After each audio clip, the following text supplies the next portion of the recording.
shumë keq që mund të ketë njerëz të cilët mund ta kenë keq kuptuar ose të themi nuk e kanë kuptuar qëllimin e vërtet të gjithë atij projekti, që është një projekt që mendoj torturë më të madhe të përhershme, pra deri në infinit, që mund t'i bëhej figurës së diktatorit, themi vendit ku ne theksuam edhe në fjalët që tham aty që asaj shtëpie që në dukje është një shtëpi, në dukje duket sikur ka mbajtur dhe familjen dhe ka qenë rezidenca familjare. Por në fakt aty është mishërimi i një fantazie të vetme që ka mbizotruar dhe mbretëruar në atë ambient që ka qenë ajo e antilirisë, ndalimi i lirisë për tjerët, pra kontrolli i tjerëve, ka qenë dhunimi i gjithë të drejtave të tjerëve, sepse ti fusesh në dhomat e tij të gjumit, në dhomat e asaj shtëpie të çdo lloj kati dhe kthine artist nga jo vetëm Shqipëria, që janë krejtësisht për zgjedhje e lirë e një programi shumë të famshëm global, siç është Art Explora, të cilët vinë nga vende të ndryshme të huaja, nga kultura të ndryshme. Pra ti futesh brenda lirin në sensin direkt të kësaj fjale, të këtyre shpiritrave krejtësisht artistik dhe të lirë, të cilët jetojnë në ato dhoma, punojnë, krijojnë dhe përmes artit ata themi zhbëjnë në mënyrë të vazhdueshme tashmë me gjithë faktin e një ekspozite që mund të jetë hapur 10 ditë apo të një ceremonie apo të një feste apo të një. Dhe këtu celebrohej pikërisht kjo gjë, pra celebrohej që shteti shqiptar në bashkëpunim me Art Explorën, pra në këtë rast edhe ministria që unë drejtoj, projekti ka disa vite që natyrisht ka nisur. Unë jam absolutisht krenar që u gjenda aty në shtëpinë e dikur atij kulti që ne rrëzuam, që duke filluar që nga 88, 89, 90, një pjesë e jona atëre në ndërgjegjen tonë, për një pjesë tjetër e kombit tonë në ndërgjegjen e vet ka filluar ta rrëzoj vite përpara, ka paguar çmimin edhe me jetë për pikpamjet dhe për atë ndërgjegje, atë disidencë ne nuk e kemi njohur në Shqipëri, që ka qenë e burgosur, themi e masakruar në kuptimin edhe të asaj që u thatë atyre burgjeve, të gjithë vendeve ku ata lanë jetën edhe ku lanë gjithë vitet e tyre, po pikërisht për këtë ndihem krenar sepse ne ishim aty për t'ia kthyer, të them të drejtën, nuk ka godin më të rëndësishme dhe më simbolike për t'ia kthyer lirisë dhe artit dhe qytetërimit të sotëm, duke e bërë që jo vetëm të kthehet në varr diktatori, po gjithçka ai përfaqëson, gjithë mendësia që ai përfaqëson, që fatkeqësisht shpesh jeton ende edhe vite më pas në mentalitetin edhe në shpesh edhe në politikën shqiptare. E pikërisht është ky provokim i këtij lloji që është në fakt në thelb fakti që ne duhet jemi jo vetëm të gëzuar që kjo ndodh, por duhet jemi edhe biles duhet bëhemi pjesë dhe kjo tani është një veprimtari e hapur, pra Art Explora shumë e gjerë, pra aty do ketë shumë aplikime, do të ketë artistë ndryshëm, projekte, programe të cilat vijojnë, edhe të cilat mund ta bëjnë edhe më me theks këtë themi, po që nuk mund të jetë dot se as e juaj, as e imi, as e jona, nuk mund të jetë dot kur urrejtje, nuk mund të jetë dot kur hakmarrje, nuk mund të jetë dot kur se do binim në grackën e të themi e diktatorit.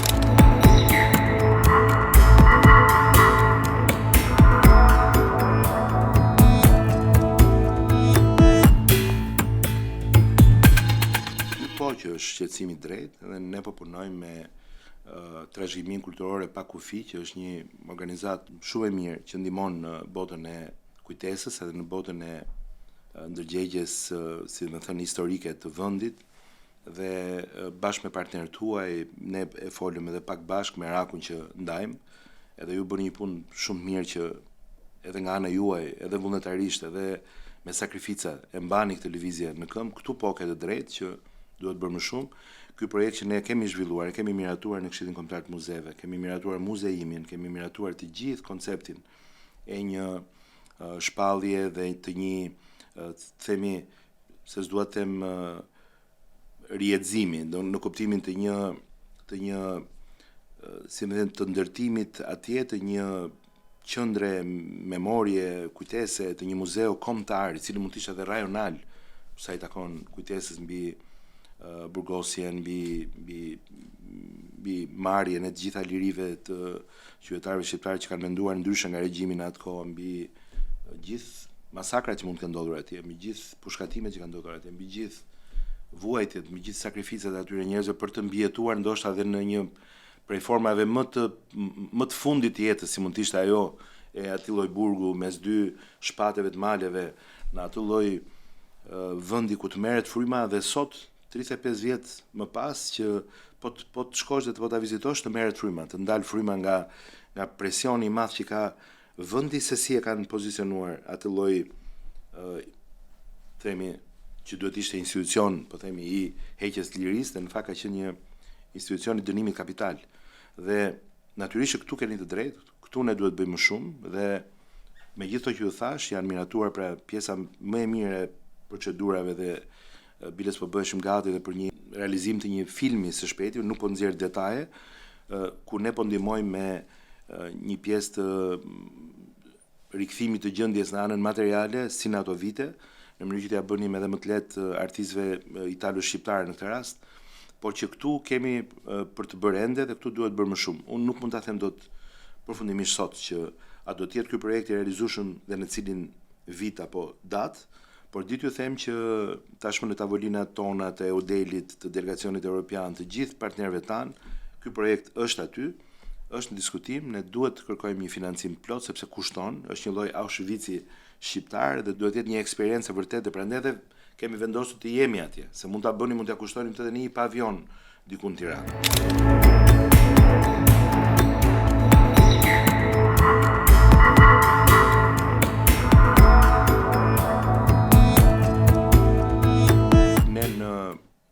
Ditët e para, unë personalisht në ditët e para mu deshën 15 ditë për të kuptuar të vitit 1991, për të kuptuar që nuk mund të isha më as në drejtimin dhe as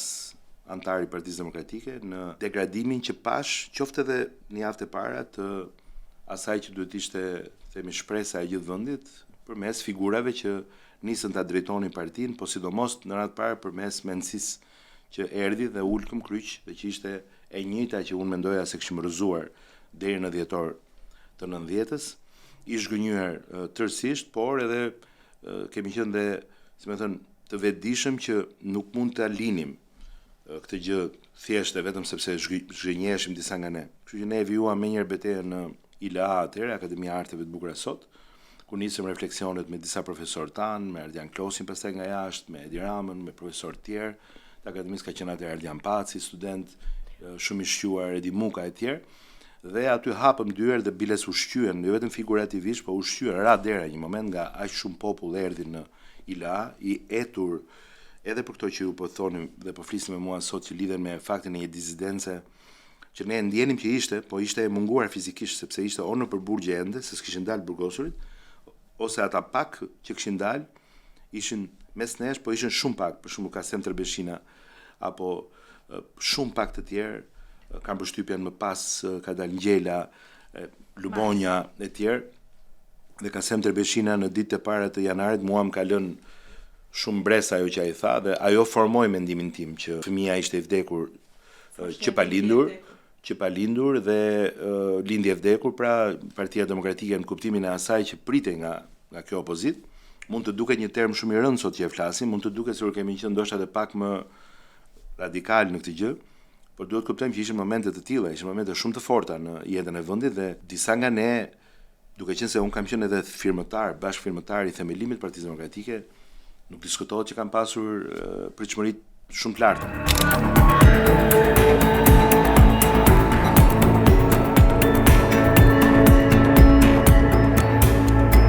Jo, fare, angazhimi im i vetëm ishte të bëja qartë gjithë shokëve, studentëve, bashkëqytetarëve vendit tim, të bëja të qartë që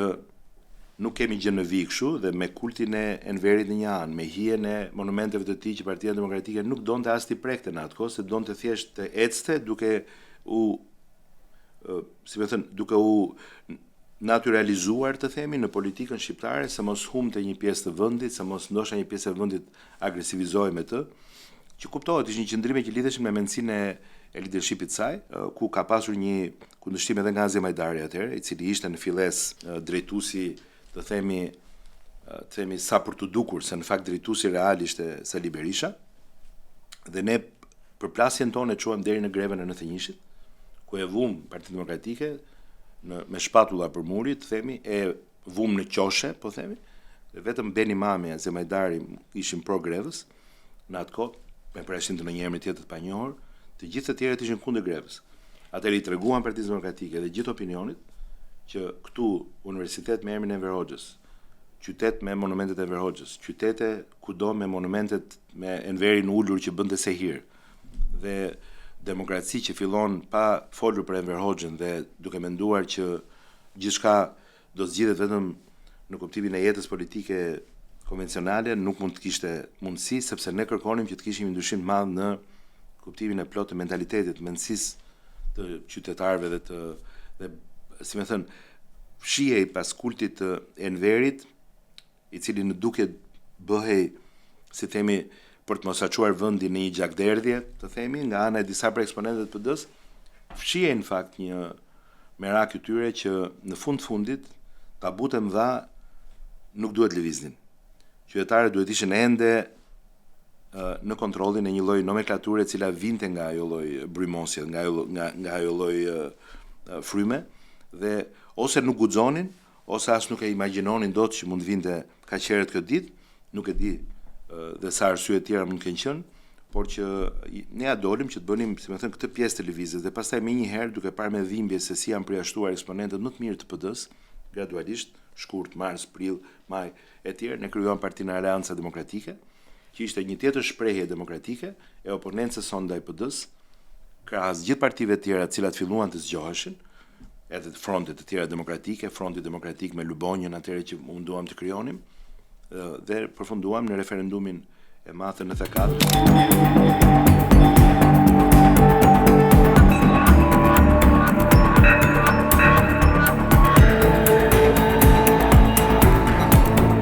Gara e parë elektorale e fituar nga ne, ku plumbat vërshëllenin mbi kokat tona në tentativë për të shkuar drejt qytetit studenti për të mbajtur një miting, ku nuk na lanë të hynim, dhe ku kemi bërë një miting me zor të madh diku ke fusha e stadiumit Dinamo, siç quhej atëherë, dhe ku me zor të madh me Neritan Cekën e me Fatos Lubonjën e tjerë, u munduam krijonim Frontin Demokratik që filloi të ishte një lloj tribune e zërit për demokraci. Sado paradoksale të duket kjo gjë, në vitin 94, lufta për demokraci nuk duhet ishte ndaj Partisë Demokratike, por Partia Demokratike ishte në atë grad që kjo luftë u bën fakt kundër saj dhe kundër leadershipit saj, dhe pastaj erdhëm tek ngjarjet autoritariste, të themi tek diktati i PD-s, tek arroganca e jashtëzakonshme që çoi tek piramida, tek një qeverisje krejtësisht e papërgjegjshme e tjerë.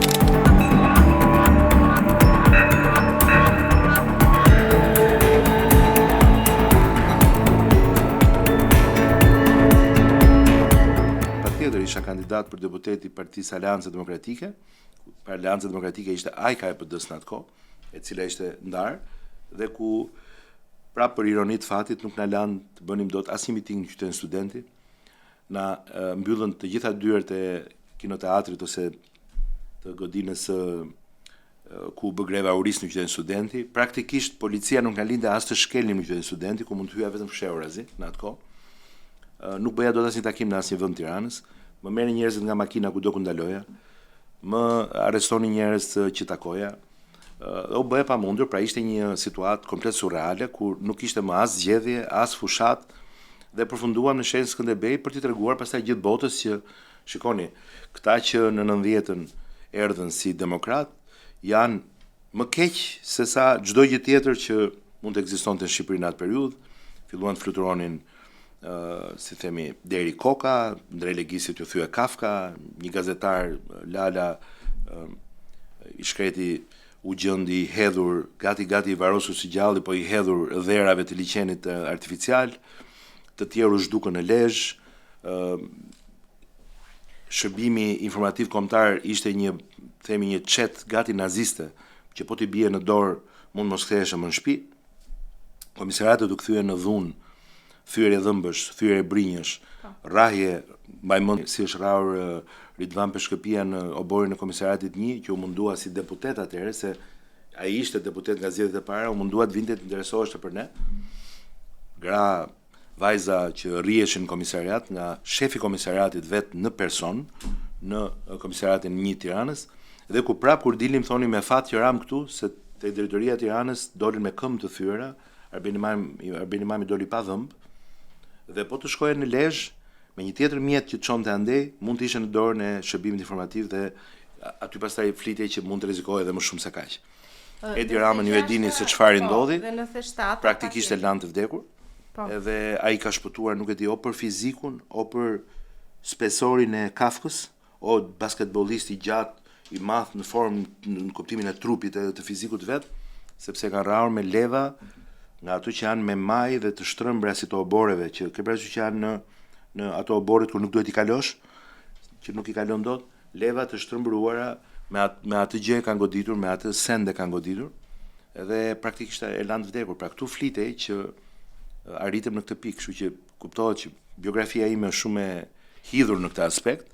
por është shumë e pasur me eksperiencë. Ngjarjet e 98-s natyrisht, shef kabineti i ministrit kulturës asaj kohe Ramës, pra ministrit Rama, ku prap në mënyrë krejtësisht surreale jam gjendur që u pajisëm nga garda dhe ne me armë, se duhet të mbronim veta në ministri, ku Ministria jonë e Kulturës shpëtoi nga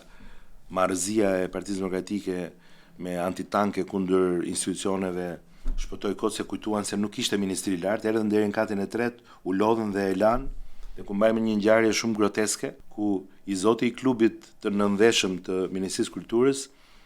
në videot që pa më pas, pam që po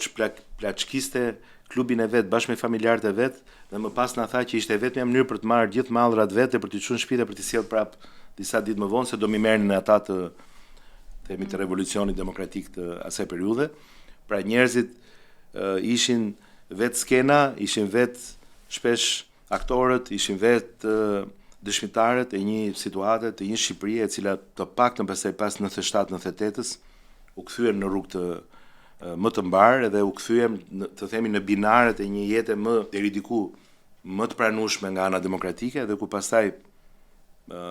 kuptohet që socialistët e më pas edhe demokratët nuk e çuan të paktën në vendin në prag luftë civile si deri atëherë, megjithëse ngjarjet e vështira të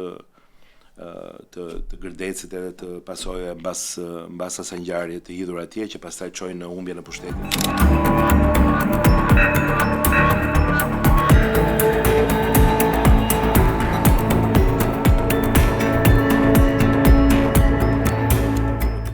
Mendoni vinin pas 98-s dhe grushit shtetit, që ishte një grush shteti me shumë pasoja, pra ringritëm institucionet në kohë rekord dhe si më thënë filluan për herë të parë të organizonim aktivitete të një niveli që edhe pse me shumë pak fonde dhe me shumë pak mundësi, mendoni Ministria e Kulturës se asaj kohe ka qenë gati si një organizatë shumë e vogël, ka qenë një strukturë shumë e vogël, i kthyem dignitetin me njëherë ministrisë, me ato fotografitë e Marubit e të gjithë asaj sjellje të re që Ministria e Kulturës nisi të ofronte për jo vetëm për artin, por mbaj mend atëherë edhe fasadat, projekti i kthimit në identitet i një pjese të ministrive kryesore të qendrës që atëherë u akuzuam që sikur ç'po bënim. Në fakt i rezistuan ato ministri aty restaurimi, ato trotuare, asaj cilësie të atij restaurimi 20 vjet e më shumë pa vendor prap, pikërisht sepse u punua mirë, por ju dha një theks disa prej koncepteve të reja të punës që bëri një përshtypje në botën politike të asaj kohe, mënyra se si ne ishim inovatorë në mënyrën tonë në ato vitet e para, mënyra si ne u qasëm të qytetarët, mënyra se si filloi të hapej ideja një ministrie e cila ishte deri atëherë shumë e mbyllur. Dhe kjo gjë besoj që na dha shumë pikë edhe në opinion, po edhe në Partinë Socialiste që ju besua pastaj Edi Ramës kandidimi për bashkinë. Bashkia natyrisht ishte në një gjendje katastrofale, kryeqyteti ishte gati një Kandahar në kuptimin e çdo lloj themi sensi të kësaj fjale, në kuptimin e zhulit, trafikut, kioskave, zënës çdo hapësirë publike, një shëmti e jashtëzakonshme që ishte një urgjencë kombëtare shumë të madhe që ne ta shpëtonim dhe ta rikthenim Tiranën kryeqytetin që gjithë shqiptarët do donin të kishin, dhe fillon pastaj aty një fushat shumë e thjesht, intensive, po shumë e thjesht, me thënë drejtën gjendja ishte aq e rëndë sa fushata nuk se ka pasur në një vështirësi që ne të komunikonim mesazhet tona, por ishte e re, për nga mënyra ishme akoma në kohën ku s'ka pasur asnjëherë asnjë kapele, kur s'kishte asnjë lloj slogani, kur s'kishte asnjë lloj nocioni grafik. Pra ishin gjithë elementet e ri që u shtuan nga vizatimet fëminore tek të gjitha këto gjëra dhe pastaj të rinjt, ishin vullnetarët e parë nëpër makina. Një mënyrë e re që ne ofruam, ku me shumë kënaqësi ndjehem shumë mirë sepse kam qenë organizator dhe drejtuesi i kësaj fushate, që ishte eksperiencë edhe për mua, por natyrisht që ne i dham theks një fushate ndryshe dhe që natyrisht në fillim ishte edhe pak për disa ishte ndoshta dhe gati i çuditshëm kryebashkiaku i asaj kohe, ishte i pazakont, ishte ndryshe nga gjithë politikanët e tjerë. Edhe kështu pastaj shkuam edhe drejt fushatës tjetër që ne e fituam përsëri.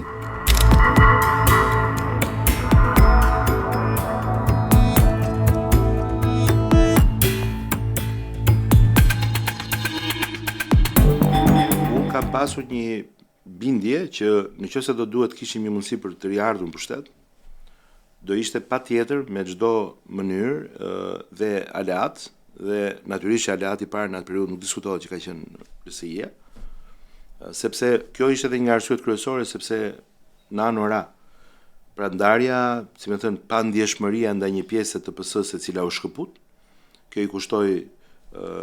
zgjedhjet dhe kjo i kushtoi përtej jo dushkut e këtyre disa skemave që mund të ishin të menaxhueshme. Kryesisht ndarja ndodhi për shkak se pati krisje në Partinë Socialiste dhe pjesa më e re e Partisë Socialiste në atë kohë, që ishte më brenda në politikë, themi, ne ishim si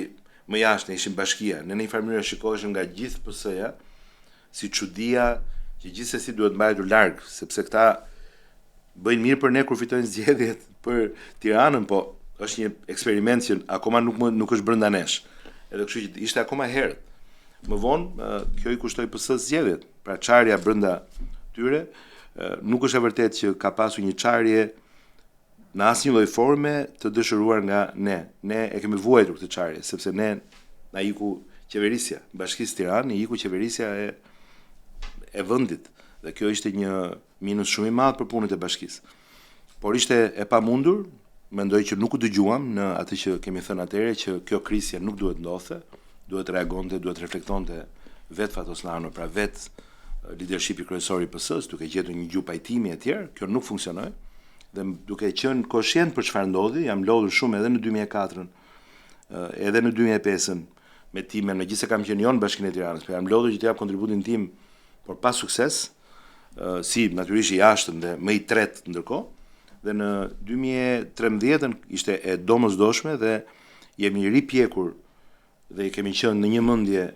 me njëherë kur u vendos që në 2013-ën fushatët ishte patjetër në aleancë, sepse ishte domosdoshme që ne në radhë të parë njëherë të vinim, që të kishim mundësi të tregonim qytetarëve kush ishim. Pastaj brenda nesh, edhe nëse kishte në një më të mirë se tjetri, e tregon qeverisja, e tregon pjekuria dhe rrugës deri në 2017-ën mjaftoi që edhe ne të njihnim njëri tjetrin, edhe të rikorrigjonim majorancën, duke i kërkuar gjithë votën e mundshme dhe votbesimin sovranit, që pastaj në 2017-ën e më pas ishte tërësisht në duart e Partisë Socialiste. Por nëse nuk do të ishte 2013-a dhe vendimi i drejtë dhe strategjia e drejtë e zgjedhjeve të 2013-s, për të cilin kam qenë natyrisht partizan, si shumë të tjerë, po ndërkohë kishte edhe shumë të tjerë në PS që mendonin që ne nuk duhet të hynim në 2013 në aleancë. Dhe mendoj që nëse nuk do ta kishim bërë këtë gjë, dhe kjo nuk ka lidhje me mua, se nuk po mburr veten për këtë gjë, por që mendoj që kush i shtynte pjesës tjetër që të tentonim të vetëm, mund të kishte bërë që ne të mos ishim më as të njohur, as pushtet, as nuk do kishte pas shansin Partia Socialiste të vinte në atë kohë pushtet, dhe mbase për ata që besojnë tek Edi Rama, vendi nuk do kishte pasur mundësinë të kishte një drejtuesi Edi Rama në vitet në vijim. Kështu që mund të kishim humbur shanse të mëdha historike, gjithmonë unë i përkas atyre që besojnë tek ai. Po them për gjithë ata që besojnë tek ai dhe për ata që mendojnë se ai sjell shanse më të mëdha që ne të bëhemi ata që po mundohemi të bëhemi sot, këto shanse nuk do t'i kishim pa hyrë në 2013 me atë aleancë.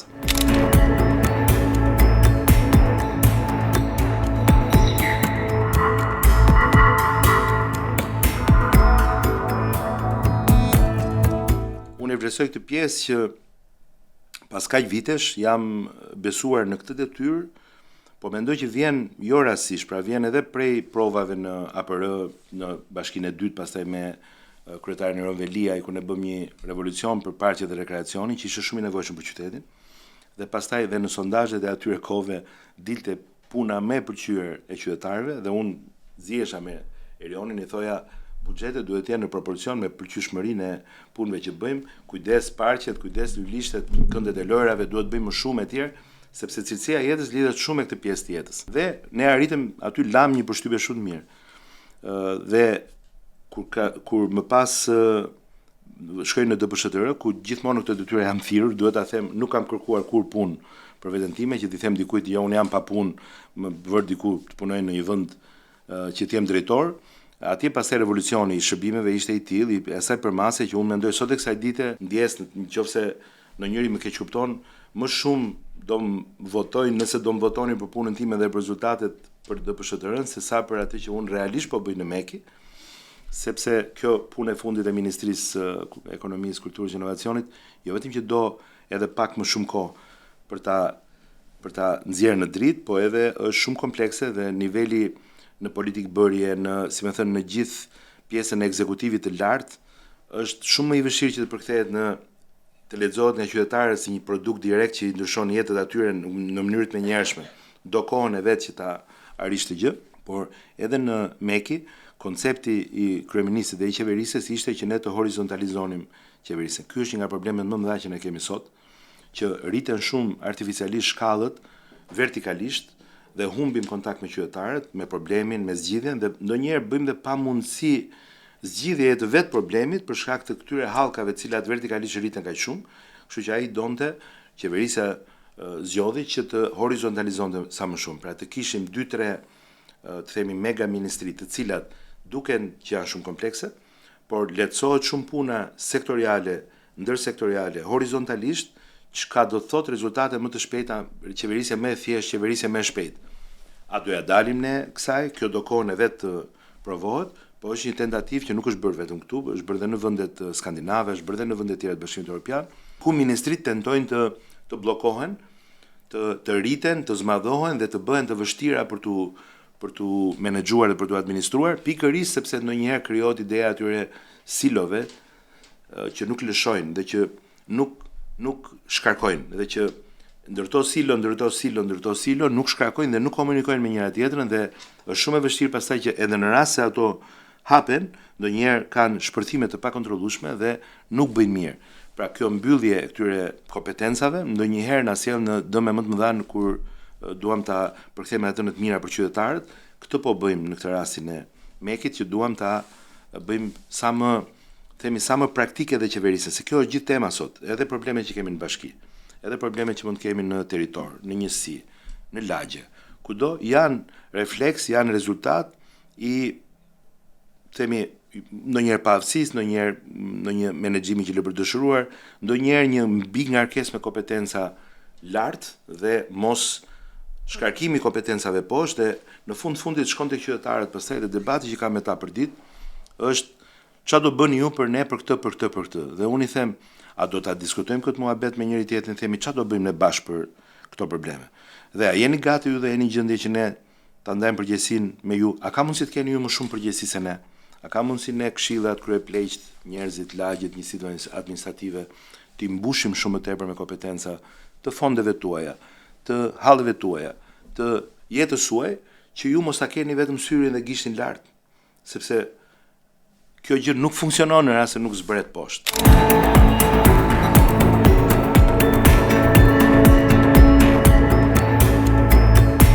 Në zonën ku më ka rënë të jem, e kam shumë të vështirë. Unë e filloj çdo ditë me ndjes, sepse kudo ku shkoj kam probleme dhe një natyre që lidhen ca me tërmetin, ca me rindërtimin, ca me probleme infrastrukturore, ca me landfillin, ca me hallet tjera të kombinatit. Kombinati është një zonë që të themi, do ta them hapur, nuk kanë shkuar punët siç do donim të shkonin. Kjo natyrisht që mua sa më dëmton në një farë mënyrë kur e them si drejtues politik, aq më ndihmon në rast se unë e them hapur dhe në mënyrë sinqertë se njerëzit i kuptojnë, njerëzit që nuk i fshehin gjërat, dhe ata e kanë kuptuar të gjë që ne nuk jemi perfekt, që ne kemi pas dhe problematika të caktuara, që qyteti ka ca anë të tjera atij që është i pamenexhueshëm në rast se ne i futemi proceseve gjyqësore, penguese, bllokuese, dhe në rast se ne nuk veprojmë si komunitete. Dhe në këtë rast, brenda një pallati, nëse nuk kemi një dakordsi dhe njëri nga komshit të bllokon gjithë projektin e pallatit, vetë pallati bllokohet. Në rast se njëri nga dyqanet poshtë do një gjë tjetër nga të tjerët, të gjithë do ta kuptojnë që kolektivisht do vuajmë. Në rast se nuk bijem dakord, pra duhet të shohim çik më shumë interesin e përbashkët, të lagjes, të zonave të përbashkëta, të zonave publike. Nuk mund të jemi në konflikt kudo. Nuk mund të jemi kaq toksik kudo. Nuk mund të jemi kaq pak ndërveprues në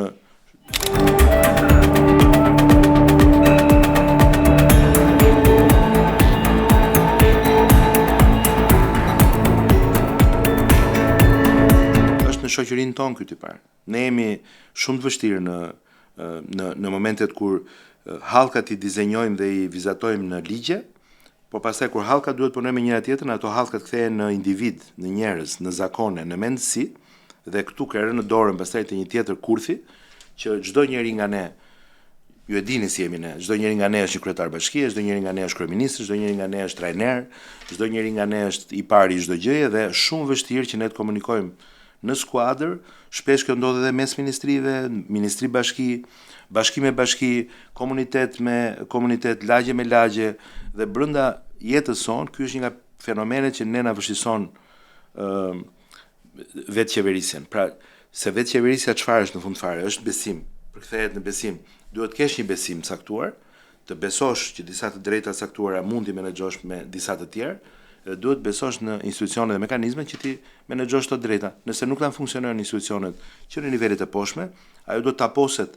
gjithmonë më lart. Sa më shumë do të taposet lart, aq më shumë do vinë në dorën e ministrit apo në dorën e dikujt që është mbi mua ta zëm, do t'i nxjihet jeta kryeministrit.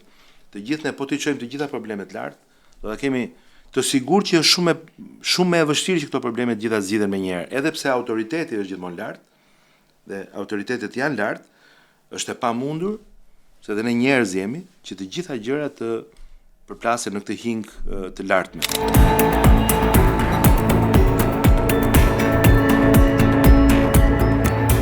Shikoni se çfarë gare politike kemi, shikoni se çfarë betejë politike kemi ku nuk e pranojmë njëri tjetrin. Jo vetëm që nuk flitet për besim, por nuk e pranojmë njëri tjetrin dhe bëhen të pabesueshëm dhe në alternativat e tyre. Unë qesh ndonjëherë, më falni që e them kështu, po jam i bindur që ata e din se kush problemi. Po e them kështu, po e ilustroj im. Po urrejtja ndaj personit nuk i lë të merren me problemin dhe nuk i lë të artikulojnë problemin. Dhe po të jenë më të sjellshëm dhe po të jenë më objektiv dhe më racional dhe po të vënë në tavolinë problemin dhe thonë ti këtë e bëre mirë, këtë e bëre keq, këtu ne mund ta bëjmë më mirë, po ky është ky problemi, po ne e zgjidhim kështu. Dhe të merrem me problemin dhe jo me blendin. Mora thjesht si ilustrim, duke marrë shembull, ti bëhesh i besueshëm. Ti merr pikë dhe ti fiton, bëhesh interesante edhe për atë që të dëgjon. Nëse në rast se ti merresh vetëm duke e zhbër kundërshtarin si një fakt a priori, pra që ky duhet zhduket se duhet vim ne, atëherë edhe për qytetarin nuk është më i besueshëm gjithë artikulimi jot politik. Edhe kështu që edhe ata vetë humbin në atë që duan të arrijnë, edhe pse në ndonjë gjë mund të kenë të drejtë në atë që ne nuk e bëjmë mirë, dhe mund kemi të ceduar në disa gjëra, por që nuk kanë koncept të bërit opozitës, sepse merren me eliminimin, të themi me anullimin e kundërshtarit, nuk merren me dhe nuk e di sepse pastaj paguajnë para për të marrë këshilltar të jashtëm, kjo nuk do fare lek, kjo nuk do asgjë, as në ndonjë lloj shkence. Të jesh i vërtet, të jesh objektiv, të rrit në mënyrë automatike pikët. Dhe nga ana tjetër të jesh radikal dhe të përgjithësosh çdo gjë me të keqen, që e bëjnë disa njerëz mund të jenë edhe në analistë të tjerë, nga ana tjetër të zvoglon audiencën. Pra ti shkon gjithmonë tek më pak njerëz si mesazh.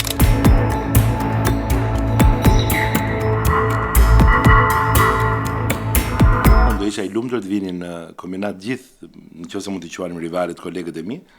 se do maksimizonin votën e Partisë Socialiste, nuk është problem themi dhe aq çështja blendi apo tjetri atje, problemi aty është që ne të maksimizojmë votën. Natyrisht mes njëri tjetrit dhe kudo ku kemi mund ta flasim, ne ja themi njëri tjetrit që zgjuarësia këtu është që ne të zgjerojmë domethënë rrethin e vjeljes së votës, të marrjes së të gjitha themi luleve të mundshme nga elektorati, por një buqet sa më të madhe për Partinë Socialiste, sepse në rast se ne do merremi vetëm me njëri tjetrin apo me votat që janë të njëjtat, dhe nëse ne do të merremi vetëm me organizatën e Partisë Socialiste, jo vetëm do ta shpërqendrojmë atë, jo vetëm do ta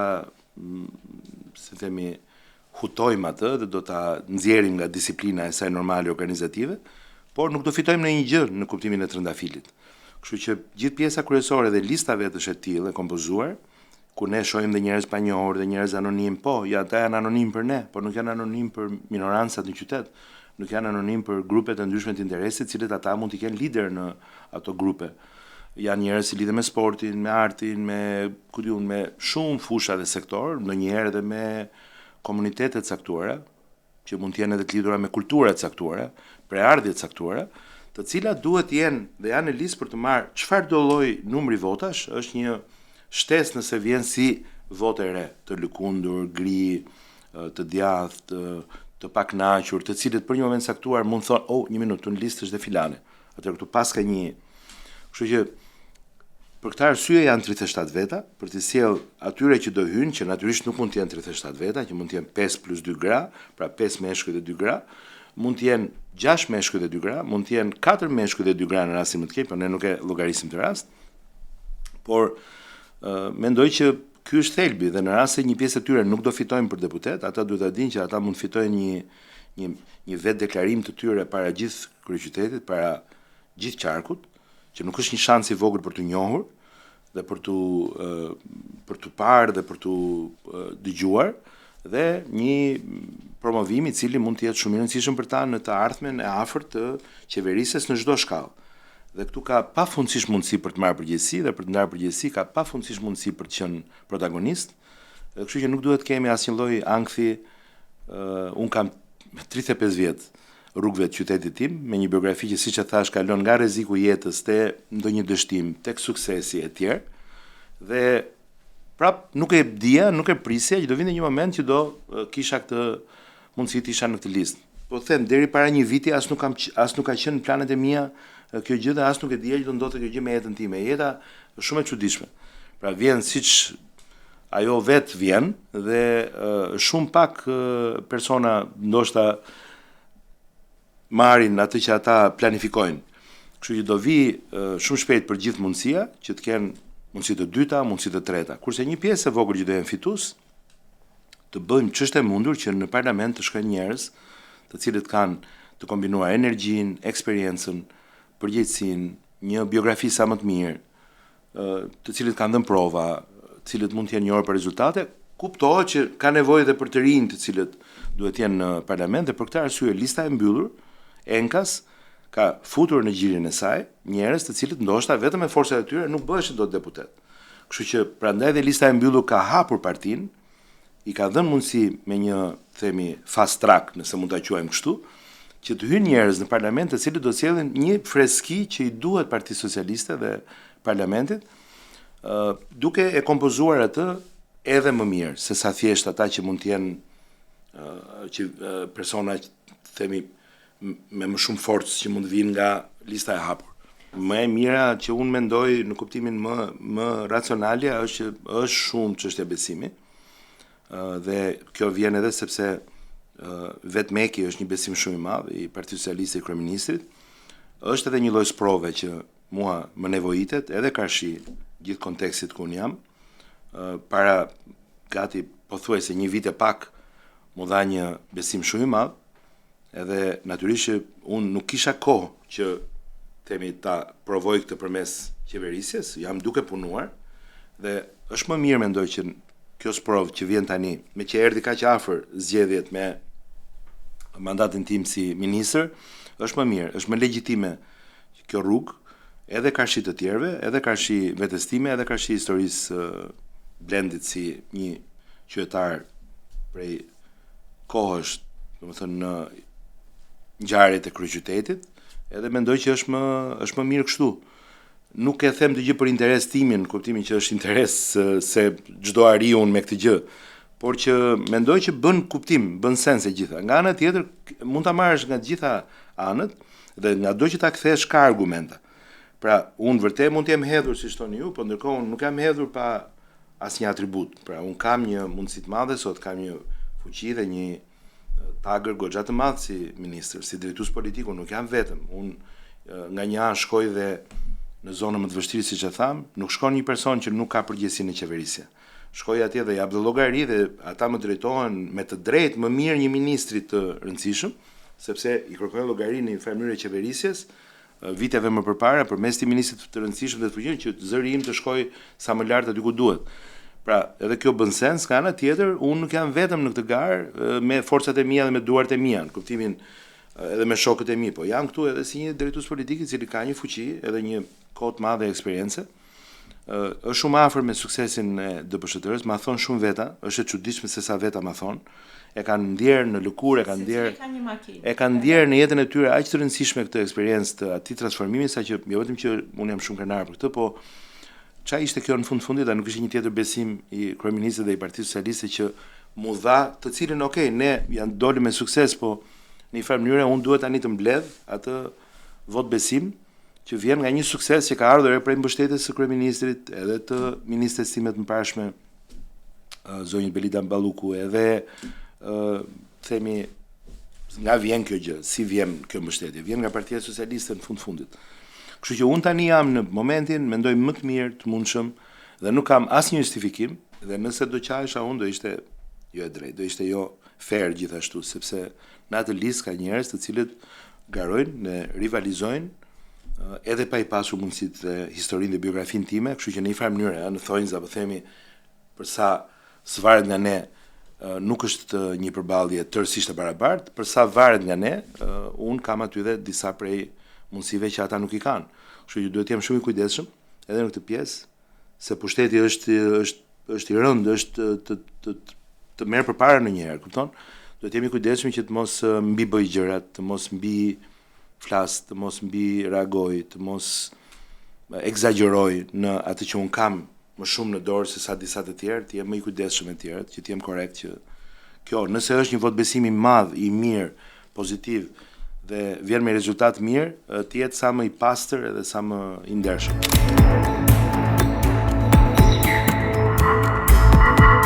Vota është një moment shumë solemn, nuk është një formalitet, edhe që ka shumë rëndësi të jesh me kauzën, por shumë rëndësi ka të votosh njerëzit e duhur për kauzën e duhur.